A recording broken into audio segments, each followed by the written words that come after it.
ao Leitura de Ouvido, o podcast que transforma linhas em ondas sonoras. Eu sou o Lucas. Eu sou a Dayana. E o episódio de hoje é a obra de arte de Anton Chekhov. O médico, dramaturgo, contista, novelista do realismo russo volta ao podcast. Alguns escrevem com CH, alguns escrevem com T. A gente escreveu com T, né? Mas encontra de tudo que é jeito. Onde? Chekhov. Sim.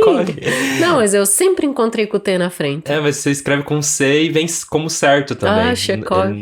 Tipo, o Google não te corrige. Então, vai saber, né? Mas a gente escreve com T. Então, vamos lá. Boa leitura. A obra de arte de Anton Chekhov.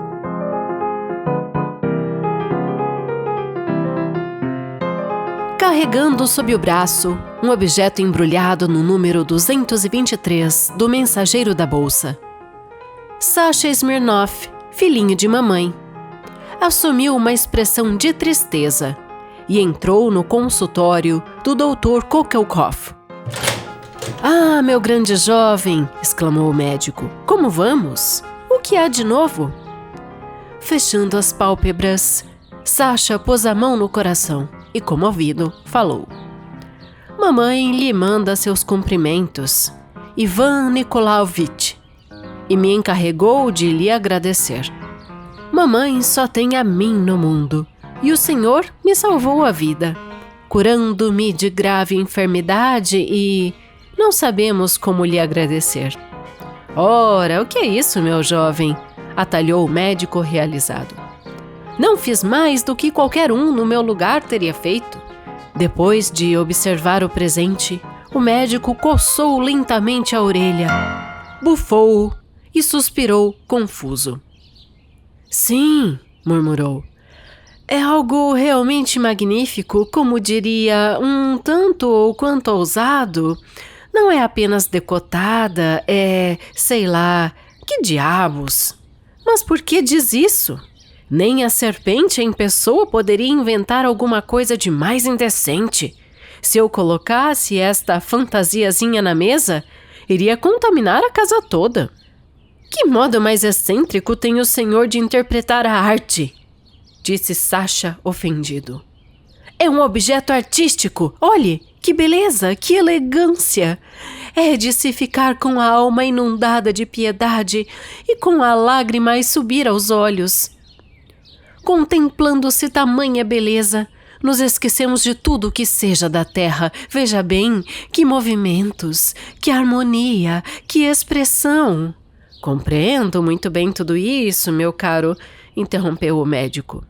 "Mas acontece que eu sou pai de família.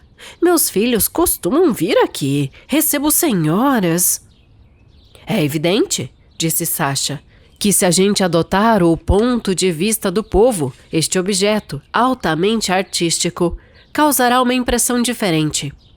Sou o filho único de mamãe, somos pobres, e por isso não podemos recompensar os seus cuidados. E não sabemos o que fazer, embora, apesar de tudo, mamãe e eu, seu filho único, lhe suplicamos de todo o coração que aceite, como penhor de gratidão, esta ninharia que é um bronze antigo, uma obra rara, de arte." "Mas não havia necessidade", disse o médico, franzindo as sobrancelhas. "Por que razão?" "Não, eu imploro ao senhor, não recuse", continuou a murmurar Sasha, desembrulhando de todo o pacote. "Seria uma ofensa a mamãe e a mim. Trata-se de um objeto belíssimo, em bronze antigo. Foi herança de papai, guardada como uma querida lembrança. Papai comprava bronzes antigos e revendia-os aos colecionadores. Já mamãe e eu não nos ocupamos disso." Sasha acabou de desembrulhar o objeto e colocou-o solenemente em cima da mesa. Era um pequeno candelabro de bronze antigo, de fina feitura.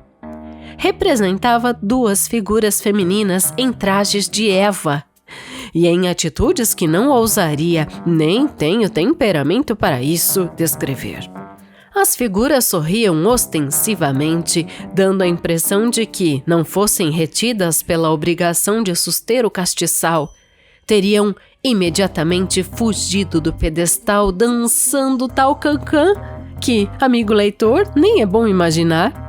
O doutor, claro, está acima destas coisas todas e, portanto, sua recusa nos daria, a mim e a mamãe, uma enorme frustração. Sou o filho único de mamãe. O senhor me salvou a vida. Damos-lhe de presente o que de mais precioso possuímos e só tenho a tristeza de não nos pertencer o par do candelabro. Muito agradecido, meu jovem amigo. Fico-lhe muito grato. Minhas recomendações à sua mãe, mas rogo-lhe, o senhor mesmo considere a questão. Meus garotos costumam vir aqui, aparecem muitas senhoras. Mas deixo-o aqui, já que me parece impossível convencê-lo. Ora, não há de que me convencer, disse Sasha com habilidade. Coloque o candelabro do lado desta jarra. Que infelicidade não possuir o par. Bem, vou indo. Adeus, doutor. Depois da saída de Sasha, o doutor observou bastante o candelabro, coçou a orelha e concluiu. Não se pode negar que é magnífico. É uma pena abrir mão dele. Ao mesmo tempo, é impossível deixá-lo aqui. Está criado o problema. Poderia dá-lo de presente a quem? Depois desta reflexão, lembrou-se do advogado Olkoff, seu amigo íntimo, que gostaria de ter o objeto. Às 1000 maravilhas, decidiu. O Olkoff não aceita receber dinheiro de mim, mas ficará contente com esta lembrança e assim me livrarei deste incômodo. Além do mais, ele é solteiro e maroto. Rápido, o médico se vestiu, pegou o candelabro e foi até a casa do advogado. Bom dia, amigo, disse ao encontrar o Koff em sua morada. Venho lhe trazer uma recompensa pela amolação, já que não quer aceitar dinheiro meu, aceitará um pequeno presente. Ei-lo, meu amigo, é um objeto magnífico. Ao ver o candelabro, o advogado viu-se tomado de inefável encantamento. Isso sim é que é obra de arte, disse, rindo às gargalhadas. Que o diabo carregue os meliantes capazes de sequer imaginar alguma coisa de parecido. É maravilhoso! Onde foi que você encontrou tal preciosidade?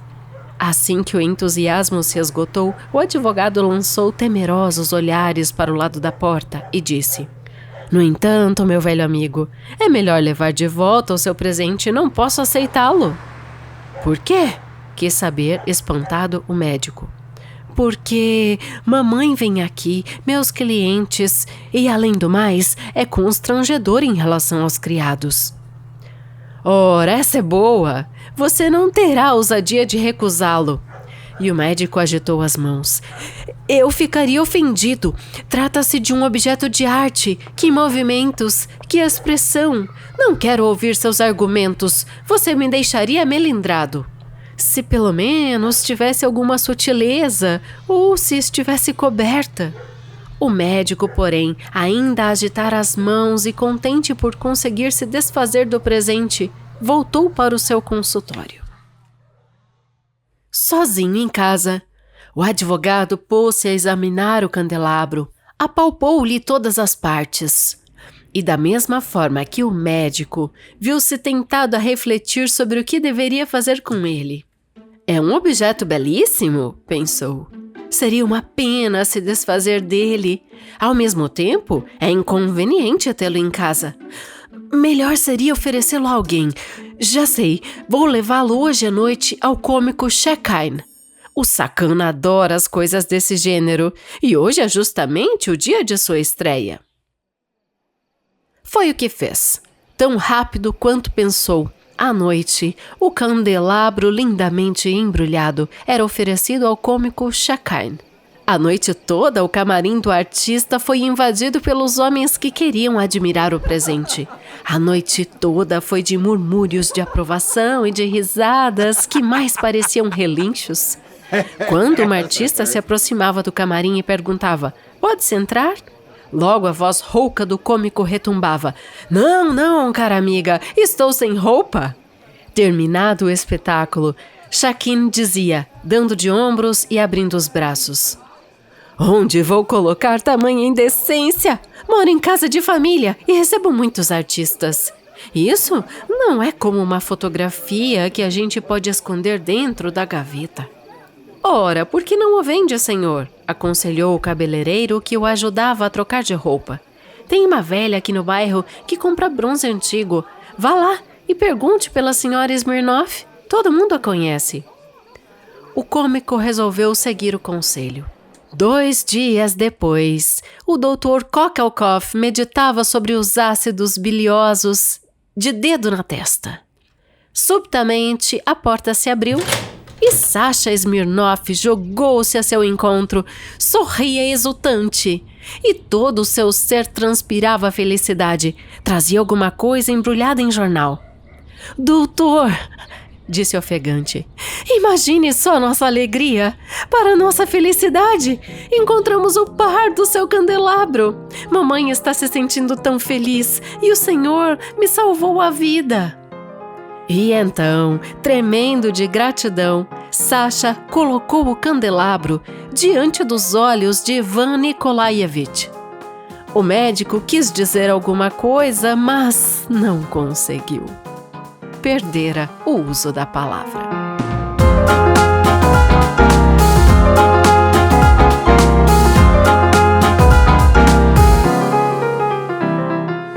E essa foi a obra de arte de Anton Chekhov.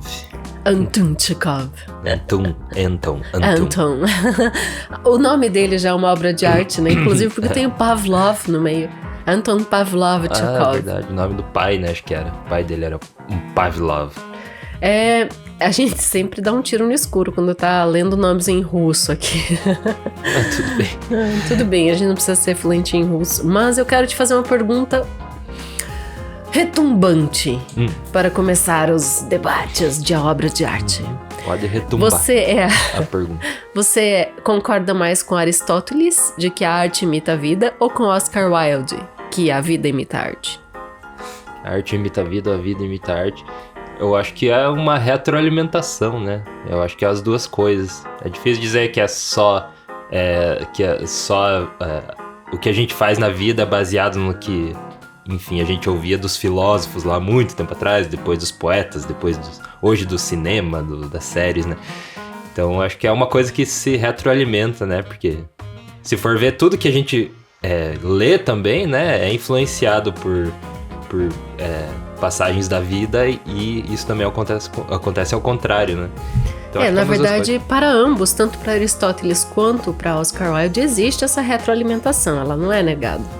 Existe, mas eles colocam como prioritário uma coisa ou outra, sabe? Para Aristóteles, a arte imita a vida. E para Oscar Wilde, a vida imita a arte. Eu acho que a arte imita a vida, eu concordo mais com Aristóteles. Apesar até de eu nesse livrinho aqui, ser mais fã do Oscar Wilde. Poética clássica, né? Arte poética, né? Que é o ensaio dele nesse livrinho bem pequenininho. Tem 3 ensaios aqui. Ele fala sobre isso, da imitação também e tal.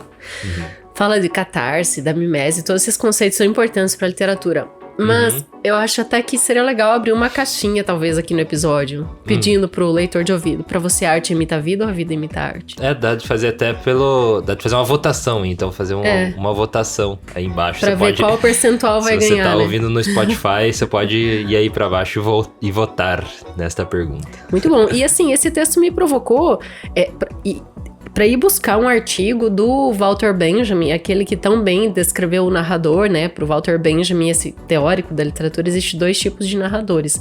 Aquele que sai em viagem e aquele que fica num lugar narrando ali o seu espaço, né? Sim. Bem grosseiramente explicando, né? Esses 2 narradores, é um texto extensíssimo. Mas ele tem um texto que se chama Obra de Arte também. E ele traz várias reflexões sobre isso e uma das coisas que ele explica lá é que o ser humano, a partir do momento em que o ser humano teve a capacidade de reproduzir em sequência uma obra de arte.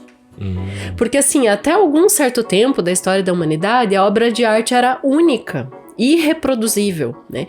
E certos tipos de materiais não permitem a reprodução em escala. O bronze, que é a obra de arte aqui da nosso conto de hoje, foi um dos primeiros materiais possíveis de tipo, vou fazer 100 peças de bronze iguais, eu consigo, sabe? O mármore, como era feito antes, você não tem essa possibilidade. Algumas outras. Então, isso tudo leva a gente a pensar muito antes ainda da própria invenção da imprensa, né? Que a gente teve a tipografia e essa reprodução sistematizada de um mesmo texto para várias pessoas.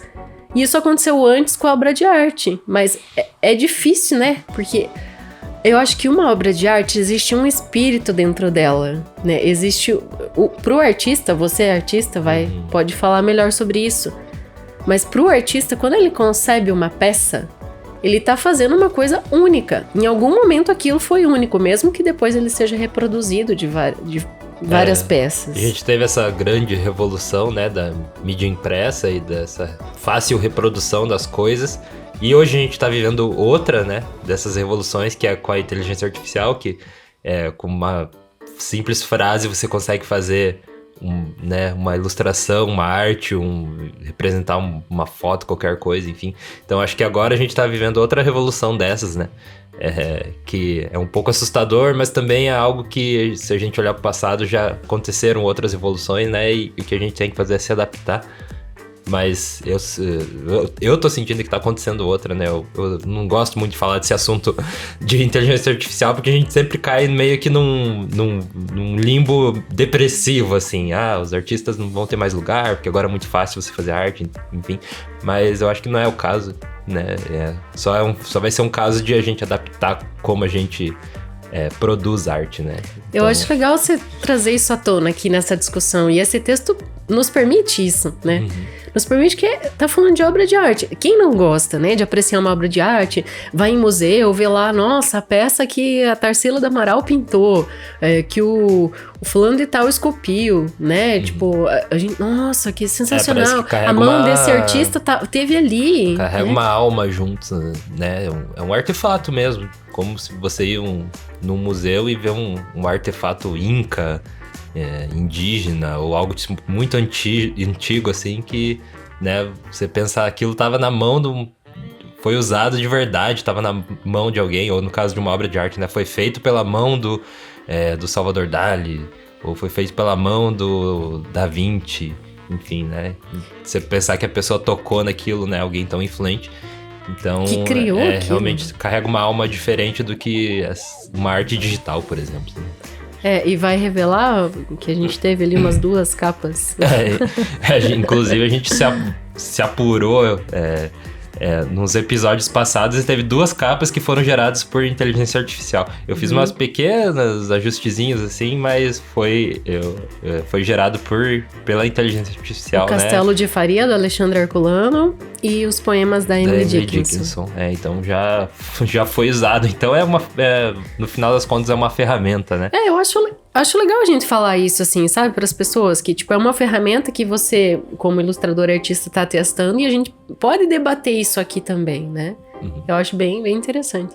Mas enfim, a gente tem essa peça de bronze, então, que tinha uma peça, teoricamente, né? Tinha uma peça irmã, né? Uma gêmea, né? Então, normalmente os castiçais são concebidos em duplas, né? Isso é um fato, porque primeiro, eu achei sensacional a escolha desse objeto de arte. Porque é mais difícil um castiçal que segura uma vela só, né?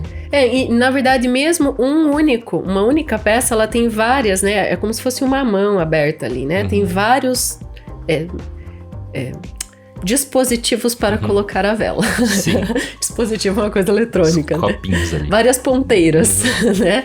Então, um único já tem ali 5, 6, 7, 8 ponteiras para pôr 8 velas. Mas normalmente eles são concebidos em dupla porque as mesas eram bem compridas, né? E aí colocavam uma ali em cada parte do retângulo da mesa. Mas eu achei sensacional o Anton Chekhov escolher esse objeto de arte para fazer esse conto tão irônico, né, tão humorístico. Bom, eu dei risada pelo menos umas 4 vezes quando eu tava lendo o conto. Tem uns trechos, assim, bem engraçados, né? Meu Deus, é meio que uma comédia de erros, quase, né? Que uma coisa vai... É aquela coisa também de... Ele era um escritor de peça de teatro, né? Como é que... Ele é dramaturgo. Dramaturgo, né? E... Então ele traz muito isso pra escrita dele, tanto que tem peças que são adaptações, assim, super fiéis desse conto aí. Então ele é... Ah, legal. Ele é, parece que meio escrito como se fosse um... Desse conto? Você descobriu isso? Sim. Então ele é meio que escrito como se fosse uma peça, né? E tem essa qualidade aí. Então, novelesca. eu só vou concluir meu raciocínio, que eu falei 2 vezes essa afirmação, vou falar uma terceira pra concluir o raciocínio. Eu achei sensacional escolher este objeto, porque o candelabro é um objeto que se propõe a iluminar. Então, deixa eu concluir meu pensamento. Iluminar, o que o Anton Tchekov fazia? Ele escrevia sobre uma sociedade apodrecida. Ou seja, hipocrisia, corrupção, como é que é o termo, meu Deus? Prepotente, né? Esse tipo de coisa, mas assim, de uma forma realista e nos atos simples da relação humana. Então, esse menino, né, que se autodenomina no texto várias vezes como filhinho de mamãe, isso também já é muito engraçado na tradução, né?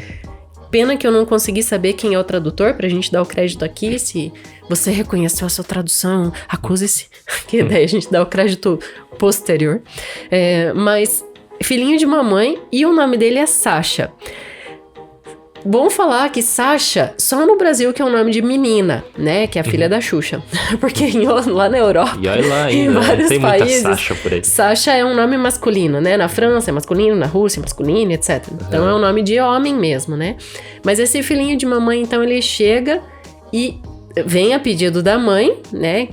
Entregar esse presente pro médico como pagamento por ter salvo a vida dele. E vai entregar com uma certa inocência também, né? Pra ele é tipo uma obra de arte mesmo, né? E ele não vê muito essa malícia que tem, né? Então você viu malícia? Não, daí depois no conto vem todo mundo, né? Fica dando risada, se torna um objeto satírico. Tipo, às vezes você vai nessas lojinhas assim de lembrancinha de lugares e tem às vezes umas esculturas que tem um pinto assim, essas coisas, e né, o bêbado dormindo, e enfim, tem essas esculturas assim satíricas, era tipo um objeto assim depois, né? Porque ele é descrito até certo ponto e deixa a tua imaginação completar, que era uma característica do Anton Tchekov. A gente encontra escritos sobre ele dizendo que ele era um escritor de reticências, ele não gostava de ponto final, ele deixava para o leitor completar, né? E quando ali fala que as mulheres estão vestidas como Eva, né, elas estão nuas, né? Então elas não tinham roupa. E daí, vestidas como Eva, você. E não depois, estavam vestidas. E daí ainda fala que elas estavam em posições que o narrador não ousa descrever, né? Ele não tem essa... não ousa. Então, o leitor, cabe a ele mesmo, né? A nós, leitores, completar várias coisas desse conto. Inclusive o final, quando ele fica sem palavras, que recebe a suposta dupla, né, gêmea do castiçal, mas aconteceu tudo isso, tem que trocar o óleo do castiçal, de tanto que rodou da mão de um pro outro, né? Então, e aí também vem aquela expressão, né, de ficar de vela, que se for analisar, né, a etimologia da expressão, você meio que se, né, ficar de vela é uma vela segurando por um casal, né? Então, ou fica ali no cantinho iluminando. E enfeitando ali, né? Uma cena. Como um castiçal. Então. Porque esses castiçais, eles eram obras de arte, eles se propunham a isso. É muito, muito comum, você vai encontrar boleiras de castiçal com anjinho, né? Aquele cupidinho ali pelado também, com o arco e flecha nas costas, fazendo o corpo do castiçal. Daí em cima tem essa parte dos dispositivos que eu falei antes. E vai encontrar muito as camponesas, né? Tipo, com a mão pra cima, assim, segurando. Então é muito normal. Só que aqui a gente tem, então, essas mulheres vestidas como Eva. Castiçal obsceno. E daí... pra usar no cenário de olhos bem fechados. E tem algumas tiradas muito engraçadas no texto que ele fala assim... Primeiro o Sasha, né, pra convencer o médico. Mas olha esses movimentos, essa harmonia, essa expressão. E ele contestando, não, mas meus filhos vêm aqui, senhoras vêm aqui. Aí o Sasha vai embora, ele... Mas até que essa peça é bonita, pena que eu não posso ficar, né? Então tem essa coisinha. Aí depois, quando ele dá pro outro amigo dele lá, o advogado, ele pensa, eu vou dar pra ele porque ele é sacana, ele gosta dessas sacanagens, né? E depois acaba indo pra um ator e etc. E todo mundo é porque gosta das sacanagens, só que a crítica social que o Anton Tchekov faz é que todos eles gostavam, na verdade, só que ninguém conseguia admitir. né? Ninguém conseguia admitir, dizer, não, eu vou ter essa peça aqui, porque, né? Mesmo sendo uma obra de arte, né? Porque eu acho que a arte, ela tá acima de algumas discussões, assim. Né? A gente visita museu e às vezes fica embasbacado. Nossa, mas como é que essa peça, né? Tipo, provoca algumas coisas na gente. Que esse é o objetivo, né? Por isso que voltando agora um pouquinho na inteligência artificial, que ainda, né, a inteligência artificial, ela não tem essa capacidade de quebrar paradigmas, né? Então esse é um dos grandes diferenciais. Explica mais sobre isso, deixa eu ver se eu entendi. Por exemplo, aquela obra, né, Isso Não é um Cachimbo. E daí a obra é a pintura de um cachimbo. Ou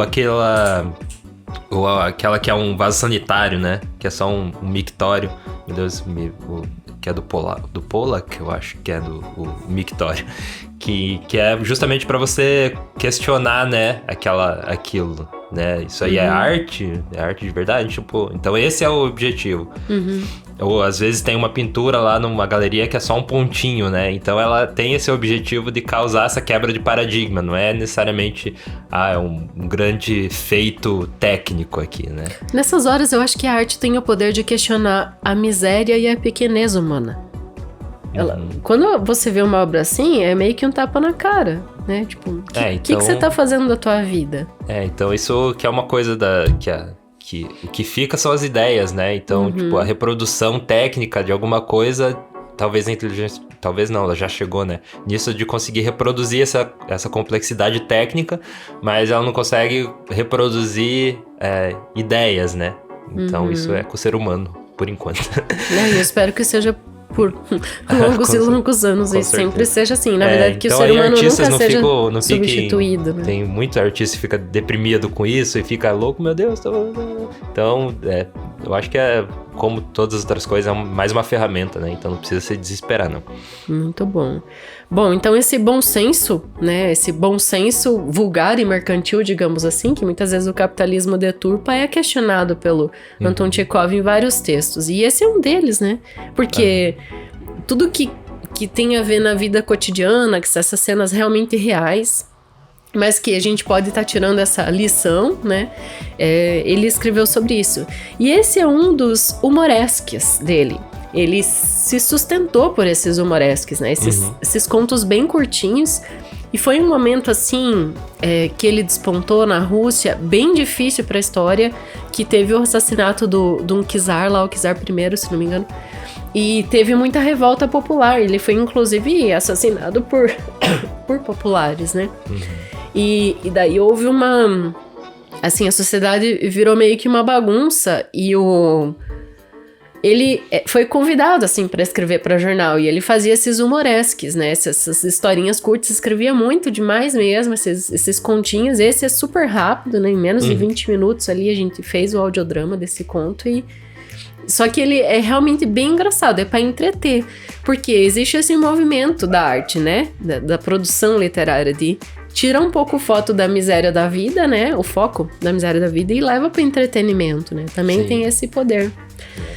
Mas ele foi um escritor que morreu jovem, né, Lucas? Como tantos outros. A gente já trouxe uma biografia mais extensa do Anton Chekhov em episódios anteriores. A Feiticeira, muito legal. Até uma curiosidade, a gente fez a Feiticeira há 11 meses atrás. Quase completou um ano. Que foi no final de outubro do ano passado. E agora, final de setembro, a gente traz ele de novo. É um escritor bem... tem essas obras bem novelescas, né? Tipo, parece peça de teatro e tal. E essa Feiticeira também a gente super recomenda, sei lá, ouvir. E, né, ele tem algumas curiosidades, assim, tipo, ele era um físico. Não sei se você sabia que ele era um professor. Não sei que ele era médico. Então. E ele também sustentou a família dele muito cedo. Enfim, a gente traz detalhes da biografia dele nesse episódio aí, né? Então, se você tá curioso, volta lá pra ouvir.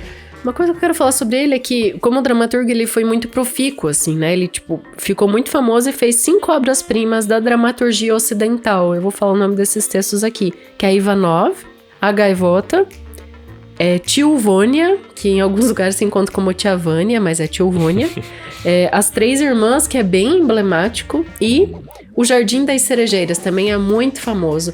Essas peças, elas ficaram muito famosas, foram feitas várias Adaptações. Né? Adaptações delas, né, até hoje. Uhum. Alguém pode pegar esses textos do Anton Chekhov e fazer novas adaptações.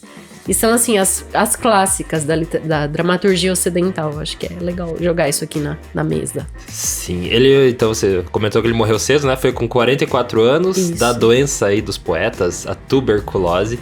Então, a gente até trouxe hoje, a gente tá fazendo esse teste de fazer conteúdos curiosos pra você também que tá ouvindo no podcast, mas que a gente leva pro YouTube, né, como um corte aqui do nosso podcast. Então esse é um deles. Então a gente trouxe aí os 10 escritores, nossa seleção de 10 escritores que morreram de tuberculose, né? Todos que já estiveram no podcast. Então a tuberculose foi conhecida primeiro como a doença dos poetas, daí eles viram, não é só o poeta, todo mundo tá morrendo disso. Daí virou a doença do século, né? Então a gente tem muito escritor, muito poeta que morreu de tuberculose. Gente, nossa, volte e meia atrás aqui. No século XIX. Isso, no século XIX. Traz aqui pro podcast. E a gente trouxe 10, mas, né, se você lembra de mais algum, você pode aí deixar nos comentários. Nossa, tem uma infinidade de escritores. Mas a gente selecionou aqui porque são muitos mesmo, né? Muitas personalidades da literatura. E todas as que a gente vai trazer aqui, a gente já trouxe pro podcast. Bom, antes da gente falar os nomes, eu vou falar uma coisa. É o Mycobacillum tuberculosis, né? Que é o nome da bactéria que transmite a tuberculose. E, 4 formas bem basiquinhas, né? Falar, tossir, espirrar, né? Já transmite, né? Então, se você conviver ali com uma pessoa que... Se você inalar os perdigotos, né? Que sair da pessoa doente, pronto, né? Se foi, né? Já... Então, assim, é muito, muito, muito ainda presente essa doença.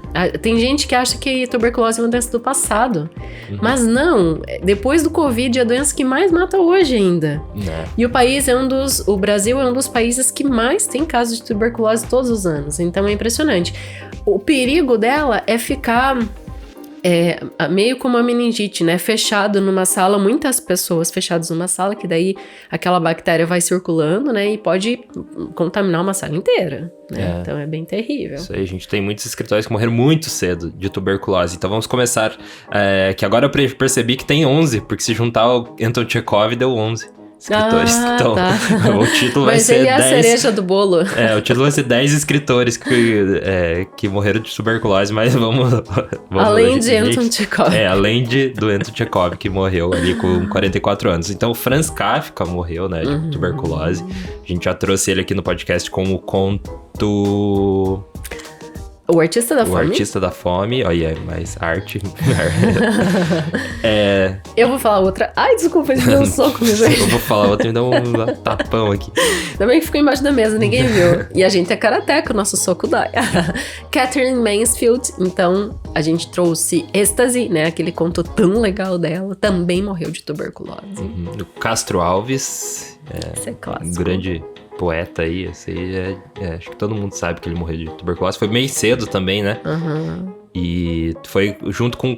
Sempre junta isso, né? Eles têm tuberculose e daí acontece uma outra complicação na vida. O Castro Alves, se não me engano, ele tinha... Não era ele que tinha ido numa caçada ou algo assim? Mas sempre ocorreu com outros autores aqui de, tipo, acontecer uma...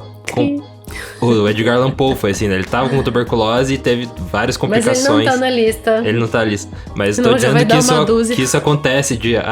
tu tá com tuberculose e se acidenta de alguma forma e daí agrava tudo e a pessoa acaba morrendo. Eu já vou explicar por quê.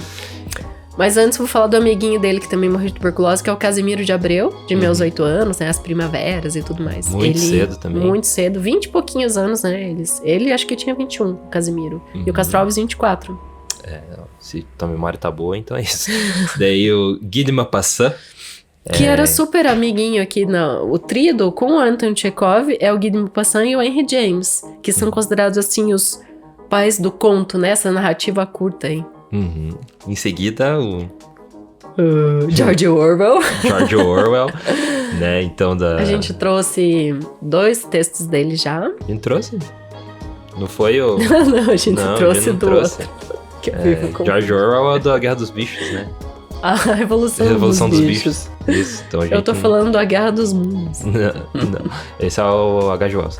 Então a gente já trouxe o George... Não, então eu menti, eu falei que ia ser todos que a gente já trouxe. Então o George Orwell a gente não trouxe, mas eu coloquei na lista aqui porque ele é super famoso, né? Prometo que trarei em breve. Daí, logo depois dele, tem o Robert Louis Stevenson, né? Do Médico e o Monstro. Também, a gente não trouxe ele ainda. Eu acho que sim. Trouxe? Teve sim A Sombra, não é dele? Boa pergunta. Bom, não, é do Hans Christian Andersen. Eu acho que a gente nunca trouxe o Robert Louis Stevenson. Nossa, estamos mentindo muito Você hoje. passou uma fake news no começo. Augusto dos Anjos. Esse a aqui gente já sim, trouxe. Monólogo de uma Sombra. Tá vendo? É tudo misturado, gente. Tudo junto e misturado. Daí o Álvares de Azevedo, que morreu com 20 anos, apenas. Eu acho que ele é o mais garraio da turma aqui que morreu. Muito cedo mesmo. De tuberculose. E pra fechar a listinha de hoje, Cruz e Souza. Então esses foram 10 escritores super famosos aí, nacionais, né, internacionais.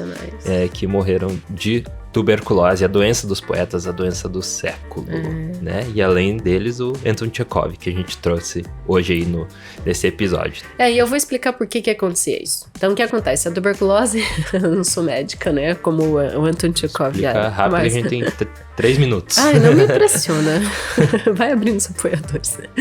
Não, é que o que acontece é uma doença que normalmente ataca o pulmão, mas ela pode atacar outras partes do corpo, inclusive o sistema nervoso, né? Então, teve um dos escritores que meio que enlouqueceu e foi perdendo os movimentos. Bem recentemente a gente falou disso. Olha. E foi por causa da tuberculose também. A sífilis também é uma doença que ataca o sistema nervoso, né? Então, às vezes a pessoa escreve tanto e acaba depois não conseguindo nem mexer pé e mão, nem escrever mais nada, porque a doença acomete de tal forma. Mas eram boêmios, quem fuma e bebe, tá com o organismo, ela tá com a imunidade também, a exemplo da AIDS, né? Então, se o teu organismo tá debilitado e você pega a bactéria, né, da tuberculose, a tendência é que ela atinja o corpo e debilite e possa até levar, né, ao falecimento, é grande. E esses caras ficavam todos em ambientes fechados, junto, bebendo, fumando, conversando. Quando não tinha tratamento ainda. E não tinha tratamento. E hoje existe tratamento e uma das dificuldades é que tem muita gente resistente aos medicamentos, aos antibióticos da tuberculose. Por isso que ainda mata tanto. É isso aí. Falei, eu disse. Mas vamos lá para os nossos apoiadores do Leitura de Ouvido. Se você quer nos apoiar, você pode mandar um pix direto para leituradeouvido@gmail.com, que essa é a chave do pix, ou entrar lá no nosso financiamento coletivo, que é em apoia.se/leitura de ouvido, que você também vai entrar aqui nos nossos créditos finais, como eles: Adalberto Machado Santos, Adriana Marinho, que é editora Infinita Lisboa, Bruno Guedes com o Grupo Danco, Cristiane Bastos Cota, Cláudia Lube, Daniela Carolina de Camargo Veríssimo, Isabel Araújo Alves, Jaqueline Conte, Kênia Garcia Bento Torquato, Lilian Rinert, Marcos Vinícius, Maria Lúcia Rick Bart, Marcelo Machado, Matheus Simão Brum, Nariel Arruda Borba, Raimundo Gabino dos Santos, Rosângela Marquese, Selma Nunes, Sérgio Juarez Rico da Luz e Zenilda Ribeiro. Obrigado por você nos acompanhar até agora e a gente te vê na próxima leitura. Direção e narração, Dayana Pasquim. Edição, artes de capa e trilha sonora de abertura, de Lucas Piaseschi. Produção, Roca Studios. Avalie no Spotify e na Apple Podcasts. Siga para não perder os próximos episódios. Inscreva-se em youtube.com/leitura de ouvido. Siga no Instagram Leitura de Ouvido. Fale com a gente no leituradeouvido@gmail.com. E a gente te vê na próxima leitura.